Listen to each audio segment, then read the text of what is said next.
Hello everyone, আজকের ভিডিওটি খুবই গুরুত্বপূর্ণ। আজকে অবশ্যই তোমরা স্কিপ না করে পুরোটা শোনো ভালো করে। আশা করছি তোমাদের অনেকটা হেল্প হবে। দেখো, ব্যাপারটা হচ্ছে রাউন্ড 2 তো হয়ে গেছে তোমাদের, হ্যাঁ কি না? রাউন্ড 2 হয়ে গেছে, এবারে তোমাদের যেটা হবে সেটা হচ্ছে মপ আপ রাউন্ড। কিন্তু প্রশ্ন হচ্ছে যে মপ আপ রাউন্ডে কারা চান্স পাবে? সবাই কি করবে নাকি করবে না? রাউন্ড 1-2 তোমরা দেখেছো পাওনি, তাহলে রাউন্ড 3 কি করবে? যেটা হচ্ছে মপ আপ রাউন্ড। দেখো, আমি তোমাদের বলে রাখি যে রেজিস্ট্রেশন কিন্তু করার আগে তোমাকে একবার দেখে নিতে হবে তোমার র্যাঙ্ক কত আছে।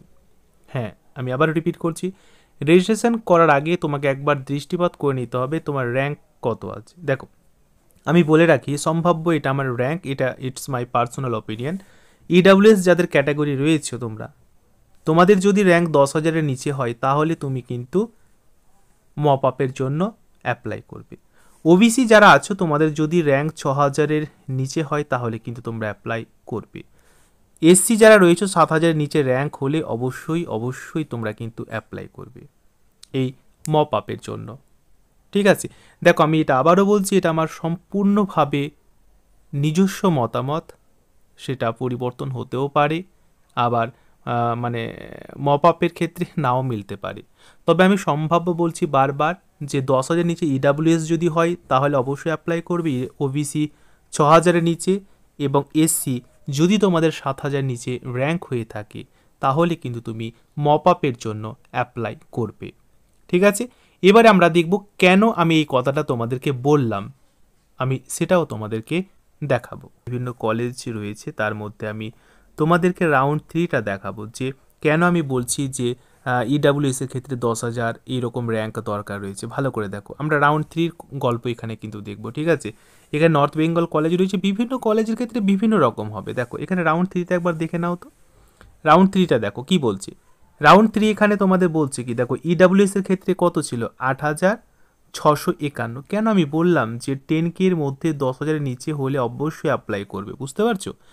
তাহলে সব কলেজে যে প্রত্যেকটা ক্যাটাগরি ওয়াইজ তোমাদের ভ্যাকান্ট থাকবে সেটা কিন্তু নাও হতে পারে। এখানে দেখো নর্থ বেঙ্গলের ক্ষেত্রে শুধুমাত্র ইডাব্লিউএস এই ক্যাটাগরিতেই রাউন্ড 3 খেলা হয়েছিল বা রাউন্ড 3তে সিট অ্যালোটেড হয়েছিল, বুঝতে পারছো? যেখানে দেখো এখানে school of medical college Kolkata medical কলেজে এখানে রাউন্ড 3 সম্পূর্ণ হয়নি, দেখতে পাচ্ছ? রাউন্ড 1 এবং 2 এখানে কমপ্লিট হয়ে গেছে। এখানে কিন্তু রাউন্ড 3 কোনো সিট অ্যালোটেড ছিল না। ভালো কলেজ, বুঝতে পারছো, কলকাতা সবাই পছন্দ করতে চায়। এখানে দেখো, এখানে আলিপুরদুয়ার ডিস্ট্রিক্ট হসপিটাল যেখানে রাউন্ড 3 হয়েছিল আবার দুটো ক্যাটাগরিতে, যেটা আমি বললাম সব কলেজে সব ক্যাটাগরি ওয়াইজ সিট অ্যালোটেড নাও হতে পারে, সিট থাকলে হবে না থাকলে হবে না। এখানে দেখো ইডাব্লিউএস এর ক্ষেত্রে দেখো 8,303। আচ্ছা, ওপেনে দেখো, ওপেনে যদিও ছিল, এটা একটা ভাগ্যের ব্যাপার, 2,952 ওপেনে রাউন্ড 3তে কলেজে চান্স রয়েছে, মানে বিশাল ব্যাপার কিন্তু। ঠিক আছে, আচ্ছা এখানে দেখো মেডিকেল কলেজ কোচবিহার, এখানেও ইডাব্লিউএস এ ছিল 8,000। দেখো মেন কথা হচ্ছে আমি এই যে ভিডিওটা করলাম তোমাদের ক্ষেত্রে একটা বোঝানোর জন্য যে মানে ক্যাটাগরি অনুযায়ী, অবশ্যই দেখো ক্যাটাগরি অনুযায়ী তোমাদের কিন্তু এরকম একটা র্যাঙ্ক থাকতে হবে। আচ্ছা এখানে দেখো ওপেনও ছিল, ইডাব্লিউএস ছিল, ইডাব্লিউএস বারবার দেখো 8,000 ক্ষেত্রে ঘোরাঘুরি করছে, মানে 10K নিচে অবশ্যই অ্যাপ্লাই করবে। এখানে ওবিসি এ ছিল না, এসসিতে ছিল দেখো 3,781 রাউন্ড 3-র গল্প এখানে। ওকে, আচ্ছা তাহলে এখানে আমরা দেখব এখানে কত রয়েছে। দেখো এখানে রয়েছে 4,032 রাউন্ড 3 ওবিসি। আমি কেন বললাম তোমাদেরকে যে 6,000-এর নিচে বা যদি তোমাদের র্যাঙ্ক হয় তাহলে কিন্তু অবশ্যই ওবিসি এর ক্ষেত্রে তোমরা অ্যাপ্লাই করবে। যেখানে এসসিতে আমি বলেছিলাম, কি বলেছিলাম বলো তো, এসসিতে বলেছিলাম আমি 7,000-এর নিচে। ঠিক আছে, দেখো এখানেও ইডাব্লিউএস ছিল, অ্যাকচুয়ালি এর ওপর বেস করে কিন্তু তোমাদের কাট অফ নামবে কিন্তু। তাহলে আমি যেটা বললাম যে এর ওপর বেস করে যদি তোমাদের র্যাঙ্ক হয় তাহলে কিন্তু তোমরা অবশ্যই মপ আপের জন্য রেজিস্ট্রেশন করবে।